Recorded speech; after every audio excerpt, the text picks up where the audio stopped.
Assalamualaikum warahmatullahi wabarakatuh. Perkenalkan, nama saya Puja Fatimah Ujara dengan nomor NPM 210111, Prodi Manajemen 2D. Di sini saya akan menjelaskan tentang redupnya masa depan bangsa, memenuhi salah satu tugas pendidikan anti korupsi. Yang pertama adalah redupnya masa depan bangsa. Salah satu keberantakan yang parah dan kini sedang menjadi pusat perhatian adalah korupsi. Syed Hussein Alatas mengatakan tahun 1968 bahwa penyakit korupsi akan melalui 3 tahap, yaitu tahap yang pertama adalah terbatas, kedua meluas, dan ketiga menghancurkan masyarakat di mana para korupsi berada di dalamnya. Sementara itu, pada tahun 1967, Jenderal Abdul Haris Nasution sudah mulai mengkhawatirkan perkembangan korupsi dan mengingatkan bahwa jika korupsi terus dibiarkan, maka ini akan sangat berbahaya bagi masa depan bangsa. Kemudian muncul sebuah pernyataan mengapa negeri ini tidak pernah bebas dari korupsi dan kemudian menyebabkan bangsa ini terus-menerus berada dalam masa depan yang redup. Mengutip pendapat Sidki, tiadanya semangat hidup bersama sebagai anak bangsa untuk jangka panjang dan semangat melakukan perubahan demi visi itu mencerminkan berjalan roda kehidupan hanya sekedar putaran roda itu saja, bukan ke arah mana roda itu berputar. Tentu, apa yang sedang digelisahkan tersebut setidaknya memberikan sebuah gambaran bahwa bagaimana masa depan bangsa ini akan menjadi cerah dan tercerahkan ketika para manusia di Republik tercinta ini sudah tidak memiliki idealisme dalam rangka memperjuangkan kepentingan bangsa di atas segala-galanya. Redupnya bangsa ini benar-benar menjadi sebuah realitas tak terbantahkan dan kondisi ini benar-benar semakin mempertontonkan bahwa itulah kenyataan mengenai bangsa-bangsa yang sedang redup.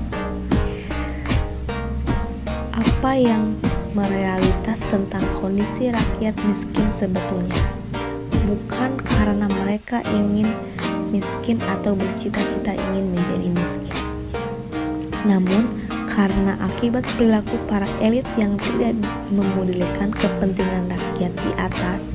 Dengan demikian, ada beberapa indikator yang menandakan bangsa menjadi redup dalam meraih cita-cita masa depan.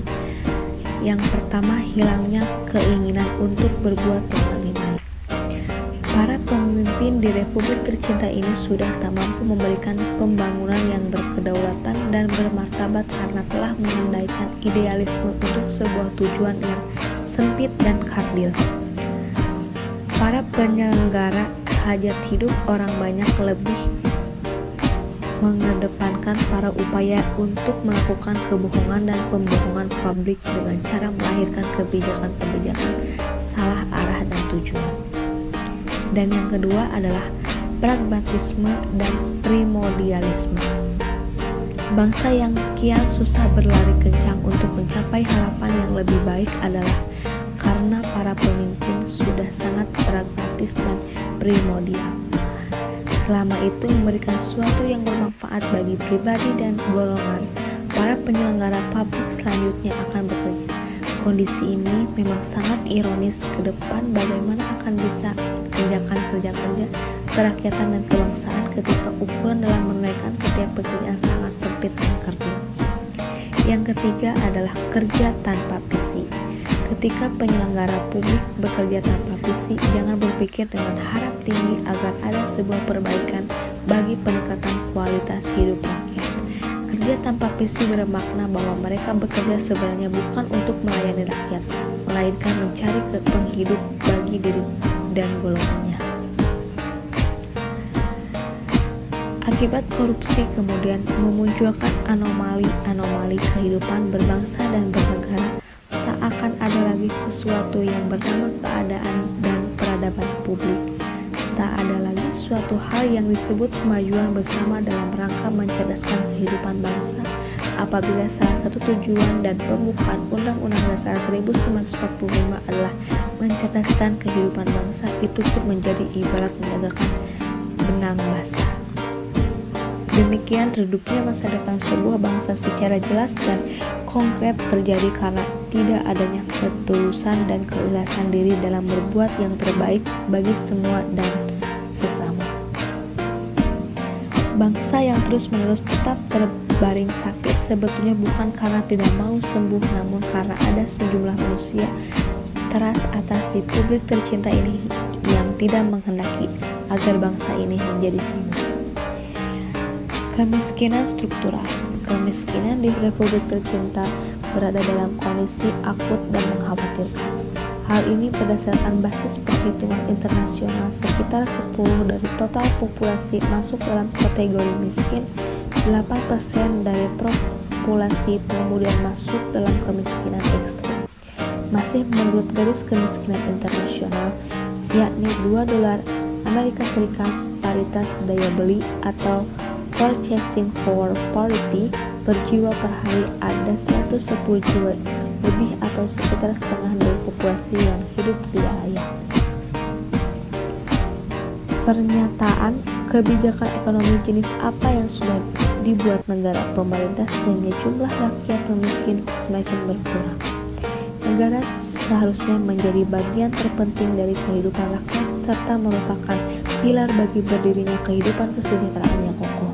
Namun, yang sebaliknya terjadi ibarat menegakkan benang basah, yaitu semakin menambah kesengsaraan dan kepedihan kehidupan rakyat. Negara bertindak sangat anarkis dan destruktif dengan mengeluarkan kebijakannya yang tidak populis dan anti keberpihakan pada peningkatan kualitas hidup rakyat. Negara menghadirkan dirinya sebagai pemusnahan massal bagi kehidupan rakyatnya. Faktor-faktor yang berkaitan dengan perbuatan manusia, misalnya penjajahan, pemerintah yang otoriter dan militeristik, pengelolaan keuangan publik yang tersentikan, merajalanya praktik korupsi, kolusi, dan nepotisme. Hal ini sebagaimana yang dipaparkan oleh Schwartz bahwa persoalan kemiskinan bukan hanya disebabkan oleh dampak globalisasi, melainkan juga oleh pemerintah dan elit politik yang memberikan perhatian sangat insentif terhadap rakyat, dan penyakit yang selama ini mengakar dalam perilaku para elit tersebut adalah korupsi. Terima kasih atas perhatian kalian. Mohon maaf bila ada kesalahan atau kekurangannya. Terima kasih. Tonton terus ya videonya. Jangan lupa like, comment, share, dan subscribe. Dadah.